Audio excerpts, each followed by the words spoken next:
Good morning, કેમ છો? મજામાં ને? ચલો આજે આપણી ચોપડી પેજ નંબર 46 ઉપર જે સૌથી છેલ્લું છે ને આદર્શ પ્રશ્નપત્ર એ કરીશું. એમાં પેલું છે, નીચે આપેલા વાક્યો વાંચો અને સાચા જવાબ પર વર્તુળ કરો. પેલું છે, માછલી અને પેન કઈ માણસે બનાવેલી છે? તો કે પેન. ખાલી જગ્યા ટીવીના પડદા જેવું દેખાય તો મોનિટર. એના ઉપર ઘણી બધી કી ધરાવે તો કીબોર્ડ. ખાલી જગ્યા કાગળ પર છાપે છે, આપે શેના પર કાગળ પર છાપી તો પ્રિન્ટર. કોણમાં 2 કે 3 બટન શેમાં હોય? તો કે માઉસ. કોને કમ્પ્યુટરનું મગજ કહેવાય? તો CPU. ઝબૂકતી નાની લીટીને શું કહે છે? તો કે નાની રેખાને કર્સર. કર્સરને એક લીટી નીચે ખસેડવા ડાઉન એરો કીનો ઉપયોગ થાય.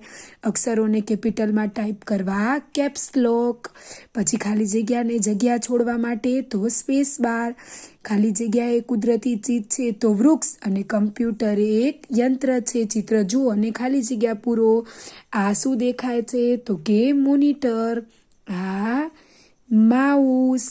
પછી અહીંયા શું દેખાય છે? તો CPU. પછી આ કીબોર્ડ અને આ છેલ્લું છે પ્રિન્ટર. પછી પેલી કઈ કી છે? તો સ્પેસ બાર. પછી બીજી આવશે અપ એરો. ત્રીજી આવશે એન્ટર.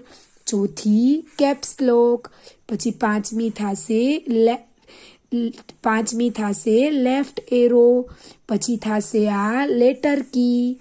પછી આ થશે રાઈટ એરો અને આ છેલ્લી થશે નંબર કી.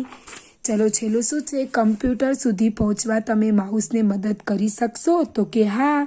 જો અહીંયાથી આમ જવા દેવાનું છે સીધું આવી રીતે અહીંયા કને, પછી અહીંયા નીચે લઈ જઈ, પછી આવી રીતે આમ ઉપર, પછી આમ બાજુ જઈ અને આવી ગયું મોનિટર.